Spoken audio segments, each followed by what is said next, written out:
ஜான்வி, நான் ஏதோ தெரியாம பேசிட்டேன். உன்னோட தப்பு இல்லம்மா. ஆனா நீ எதுக்காக என்ன விட்டு போன அப்படின்னு சொல்லிட்டு அவளோட ஃபோட்டோவ தொட்டு பேசிட்டே இருக்கான். அப்ப பார்த்தா அந்த ஃபோட்டோ ஃபுல்லாவே தூசி அடைஞ்சு கிடக்கு. ச்சீ! ச்சீ! இது என்னது இது? தூசி அடைஞ்சு போய் கிடக்கு. அப்புறம் இந்த சோஃபால என்ன இவ்ளோ தூசியா இருக்கு அப்படின்னு சொல்லிட்டு அங்க இருக்கிற டேபிள போய் பார்க்குறான். அதுவுமே அப்படியே நல்லா தூசி படிஞ்சு போய் கிடக்குது.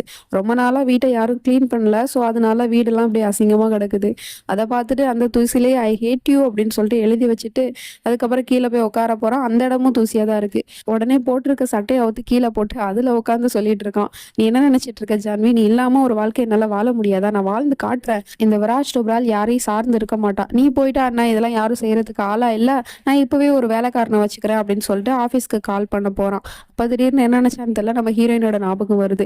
அவளும் வந்து வேலைக்காரன் வேணும், என்னால தனியா இந்த வேலைலாம் பார்க்க முடியல அப்படின்னு சொல்லிட்டு இருந்திருப்பா இல்லையா? ஸோ அத நினைச்சு பார்த்துட்டு தன்னோட மேனேஜருக்கு ஃபோன் பண்ணி, "எனக்கு வீட்டு வேலைக்கு ஆள் வேணும்" அப்படின்னு சொல்லிட்டு கேட்டுட்டு இருக்கான். "சரி சார், நான் வேலைக்காரன் ஏதாவது அரேஞ்ச் பண்ணி அனுப்பி விடுறேன்" அப்படின்னு சொல்லிட்டு இருக்கான். "வேலைக்காரன் இல்ல, வேலைக்காரி தான் எனக்கு வேணும். ஃபீமேல் மேட் தான் வேணும். அதுவும் 15 நிமிஷத்துல நீங்க இப்ப அனுப்பி வைக்கிற அப்படிங்கிற மாதிரி சொல்லிட்டு இருக்கான். "என்ன சொல்லிட்டு இருக்கீங்க? 15 நிமிஷத்துல எப்படி முடியும்?" அப்படின்னு சொன்னா, "நான் தான் சொல்றேன்ல, 15 நிமிஷத்துல இங்க ஆள் வந்தாகணும். இல்ல" அப்படின்னு சொல்லிட்டு மிரட்டிட்டு வச்சிடுறான். இந்த பக்கம் நம்ம ஜான்வி அங்க இருக்கிற திங்ஸ் எல்லாம் தொடச்சு நீட்டா கிளீன் பண்ணி வச்சுட்டு இருக்கா. ஆல்ரெடி இதெல்லாம் பழக்கப்பட்ட வேலை தானே, இப்படிதான் இருக்கணும் அப்படின்னு சொல்லிட்டு அவன் மைண்ட்ல ஃபிக்ஸ் பண்ணி வச்சுட்டான். ஸோ அதனால இங்க வந்து அதே வேலையை பார்த்துட்டு இருக்கா.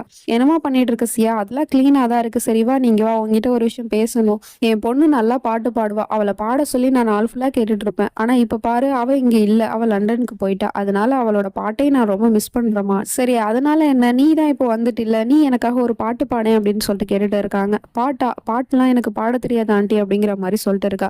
"இல்ல, உன்னோட வாய்ஸ் நல்லா தான் இருக்கு. நீ பாட்டு பாடினா நல்லா தான் இருக்கும். நீ எனக்காக ஒரு பாட்டு பாடுமா" அப்படின்னு சொன்னதும் இவளும் அவங்களுக்காக பாட்டு பாடிட்டு இருக்கா. அப்படி பாட்டு பாடிட்டு இருக்கும்போது கூட புருஷனோட ஞாபகம் தான் வருது. அவன் விடிய விடிய உட்கார வச்சு பாட்டு பாட சொல்லி டார்ச்சர் பண்ணியிருப்பான். அது மட்டும் இல்லாம அம்மா வீட்ல உட்காந்துக்கிட்டு ஃபோனு மூலமாவும் டார்ச்சர் பண்ணியிருப்பான் பாட்டு பாட சொல்லி. அதெல்லாம் நினைச்சு பார்த்துட்டு அழுதுகிட்டே பாட்டு பாடிட்டு இருக்கா. அதுக்கப்புறம் அவளால முடியல. "என்னால முடியல ஆண்டி, ப்ளீஸ் மன்னிச்சிடுங்க" அப்படின்னு சொல்லிட்டு இருக்கா.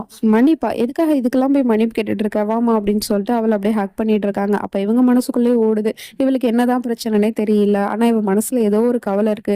அப்புறம் பயமும் இருக்கு. அதெல்லாம் நீங்க தான் போக்கணும் கடவுளே அப்படிங்கிற மாதிரி வேண்டிக்கிறாங்க.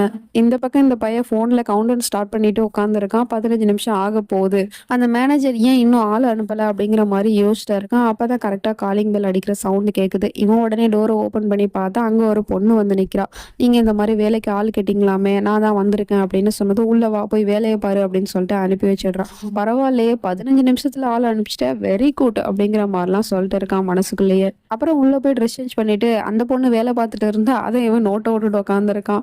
"இந்த பாரு, இங்க ஒழுங்கா நீ கூட்டல பாரு, அங்க ஒரே மண்ணா இருக்கு" அப்படின்னு சொல்லிட்டு இருக்கான். "சரி சார்" அப்படின்னு சொல்லிட்டு கூட்டிக்கிட்டே அவனை வித்தியாசமா பார்த்துட்டு இருக்கா. இவன் என்ன ஆபீஸ்க்கு போகாம இங்க உட்காந்துக்கிட்டு நம்ம என்ன பண்றோம் அப்படின்னு சொல்லிட்டு பார்த்துட்டு இருக்கானே அப்படிங்கிற மாதிரி யோசிச்சுட்டு இருக்கா.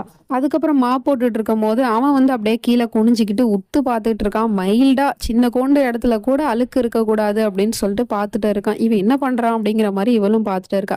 "இங்க பாரு, இப்போ ஏதோ நீ இப்ப தொடச்சிட்டு இருக்கல, அதுக்கு லெஃப்ட் சைட்ல லைட்டா அழுக்கா இருக்கு பாரு, அங்கேயும் தொட" அப்படின்னு சொல்லிட்டு இருக்கான். உடனே அங்கேயும் தொடச்சிட்டு, "ஃபுல் வீடையும் துடைக்க லேட் ஆகும் சார், கொஞ்சம் கொஞ்சமா தான் சார் துடைக்க முடியும்" அப்படின்னு சொல்லிட்டு வேலை பார்த்துட்டு இருக்கா. அப்போ வாயை வச்சுட்டு சும்மா இருக்காம, "ஆமா சார், இதுக்கு முன்னாடி இந்த வேலையெல்லாம் யாரு பார்த்தா" அப்படின்னு சொல்லிட்டு கேட்டுட்டு இருக்கா. உடனே இவனுக்கு தான் பொண்டாட்டி ஞாபகம் தான் வருது. ஏன்னா இந்த வேலையெல்லாம் அவ தான் உளுந்து உளுந்து பார்த்துட்டு இருப்பா. ஸோ அதை நினைச்சு பார்த்துட்டு இவனுக்கு ஒரு செகண்ட் கோவமும் வருது. "அது எப்படி நீ கேட்கலாம்" அப்படிங்கிற மாதிரி அவ பக்கத்துல அப்படியே நெருங்கி போயிட்டே இருக்கான். அவளுக்கும் பயமா இருக்கு. அவகிட்ட போய் சைகையிலே மிரட்டிக்கிட்டு இருக்கான், வாயை திறந்து பேசாம.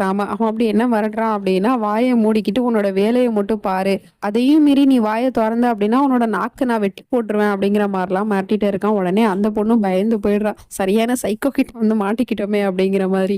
இங்கே இவங்க 2 பேரும் கிச்சன்ல இருக்கிறாங்க. அப்ப அவங்க கேஸ் ஸ்டவ் ஆன் பண்றாங்க. அதை பார்த்ததுமே இவளுக்கு அந்த ஞாபகம் தான் வருது. நெருப்பை பார்த்தா இப்ப பயப்படவே ஆரம்பிச்சிட்டா. இதை அவங்களுமே கவனிக்கிறாங்க. பட் இந்த தடவை இவளை சரி பண்ணி ஆகணும் அப்படிங்கிற மாதிரி யோசிச்சுட்டு, "இங்க பாருமா சியானா, அடுப்புல சட்டி வச்சிட்டேன், எண்ணெயும் ஊத்திட்டேன், கடுகும் போட்டுட்டேன். பட் வெங்காயம் கட் பண்ண மறந்துட்டேன். ஆனா அதை கட் பண்ணிட்டு இருக்கேன். இதை வந்து நீ அதுல ஊத்து" அப்படிங்கிற மாதிரி சொல்லிட்டு இருக்காங்க. "என்ன ஆண்டி சொல்றீங்க, நானா?" அப்படின்னு சொல்லிட்டு கேட்கிறா. "ஆமா, நீதாம்மா பண்ணணும்" அப்படின்னு சொல்லிட்டு அவளை அந்த ஸ்டவ் பக்கம் போக வைக்கிறாங்க. பட் அவ பயந்துகிட்டு அப்படியே போகாம அப்படியே நின்றுட்டு இருக்கா. உடனே இவங்க அவகிட்ட போய், "இங்க பாருமா சியா, நீ இப்ப அந்த நெருப்பை பார்த்து பயப்படுறல, ஏன்னா அது உனக்கு ஒரு பிரச்சனையா தெரியுது. உன்னோட பிரச்சனைய நீ எப்போதுமே பெருசா பார்த்தா உனக்கு பெருசா தாம்மா தெரியும். அத சின்னதா வச்சு பாரு. உனக்கு அது சின்ன பிரச்சனையா தெரியும். இப்ப அங்க எரிஞ்சிட்டு இருக்க நெருப்பு சாதாரண சமைக்கிற நெருப்பு தாம்மா. அத நினைச்சு நீ பயப்படாத. உன்னால முடியும் போ அப்படிங்கிற மாரி அனுப்பி வைக்கிறாங்க. அதுக்கப்புறம் அங்கேருந்து மெதுவா போய் அவங்க சொல்றதெல்லாம் செஞ்சுட்டு இருக்கா. நான் தான் சொன்னேன்ல உன்னால முடியும் அப்படிங்கிற மாரி இவளுக்கு நெருப்பு மேல இருக்கிற பயத்த ஒரு வழியா நீக்கிட்டாங்க. இப்ப கொஞ்ச நேரம் கழிச்சு இந்த ஆண்டி யார்கிட்டயோ ஃபோன் பேசிட்டு இருக்காங்க. அப்ப ஏதோ கணக்கு போட்டுட்டு இருக்காங்க போல. கால்குலேட்டர் வேலை செய்ய மாட்டேங்குது. அப்ப இவ தூரத்துல இருந்து அத கேட்டுட்டு ரூ. 1800 வரும் ஆண்டி அப்படின்னு சொல்லிட்டு இருக்கா. ரூ. 1800 உனக்கு எப்படி தெரியும் அப்படின்னு சொல்லிட்டு கேட்டா, ஆமா ஆண்டி ரூ. 1800 தான் வரும் அப்படின்னு சொல்லிட்டு இருக்கா. அப்படியா நான் வந்து செக் பண்ணி பார்க்குறேன் இரு அப்படின்னு சொல்லிட்டு ஃபோன்ல கால்குலேட் பண்ணி பார்க்குறாங்க. அப்பயும் ரூ. 1800 தான் வருது. பரவாயில்லையே உனக்கு கணக்கெல்லாம் கூட தெரியுமா அப்படின்னு சொல்லிட்டு இவங்க ஏதோ யோசிச்சு வச்சுட்டு, சரிம்மா நீ போய் ரெடியா இரு உனக்கு ஒரு சர்ப்ரைஸ் இருக்கு போ அப்படிங்கிற மாதிரி அனுப்பி வச்சிடுறாங்க. அதுக்கப்புறம் நம்ம ஹீரோயினி அங்கே இருந்து ரூமுக்கு வந்து அது என்ன சர்ப்ரைஸ் அப்படிங்கிற மாதிரி யோசிச்சுட்டு இருக்கா. இப்போ இவளுக்கு சர்ப்ரைஸ்ன்னு சொன்னாலே பயமா தான் இருக்கு. ஏன்னா காதலர் தினத்துக்கு நம்ம ஹீரோயினிக்கு சர்ப்ரைஸ் பண்றேங்கிற பேர்ல நிறையவே பண்ணா. அதெல்லாம் நினைச்சு பார்த்துட்டு பயந்து போயிட்டு உட்காந்துருக்கா. அதுக்கப்புறம் இல்ல நான் விராஜோட ஜான்வி கிடையாது. அந்த ஜான்வி எப்போ செத்து போயிட்டா. இப்போ நான் சியா. இந்த சியா எதுக்காகவும் யாரை பார்த்தும் பயப்படக்கூடாது அப்படிங்கிற மாதிரி தன்னை தானே சமாதானப்படுத்திக்கிட்டு அங்கிருந்து கிளம்பி போயிடுறா. 2 பேரும் ஆட்டோல வந்துட்டு இருக்காங்க. எங்க போறாங்கன்னு தெரியல. அப்ப பார்த்தா ஒரே டிராஃபிக் ஜாமா இருக்கு. என்ன பிரச்சனை அப்படிங்கிறது தெரியல. உடனே அந்த ஆண்டி கீழே இறங்கி போய் பார்ப்போம் வா அப்படின்னு சொல்லிட்டு நம்ம ஜான்வியுமே கூட கூட்டிட்டு போறாங்க. அங்க போய் பார்த்தா நம்ம ஹீரோ தான் நிக்கிறான். அங்க இருக்கிற ஒரு தள்ளு வண்டியை தள்ளிட்டு இருக்கான். கூடவே போலீஸ் இந்த பக்கம் தள்ளிட்டு இருக்காங்க. என்ன நடக்குது அப்படிங்கிறது ஒண்ணுமே புரியல. அவ்வளோ பலத்தை கொண்டு அவன் தள்ளிட்டு இருக்கான். அதை நம்ம ஹீரோயினி பார்த்துட்டு தான் புருஷன் ஞாபகம் தான் வருது. அதாவது இவனோட கோவத்தையும் அவனோட கோவத்தையும் மேட்ச் பண்ணி பார்க்கறா. அவன மாதிரியே தான் இவனும் இருப்பானோ அப்படிங்கிற மாதிரி பார்த்துட்டு இருக்கா போல. இங்க நம்ம ஹீரோ அப்படி என்னதான் பண்ணிட்டு இருக்கான் போலீஸ் கூட அப்படிங்கிறது தெரியல. வெயிட் பண்ணி தான் பார்க்கணும். நெக்ஸ்ட் நினைச்சு நம்ம அடுத்த பாட்டுல பார்த்து தெரிஞ்சுப்போம். அது வரைக்கும் பை ஃப்ரெண்ட்ஸ்.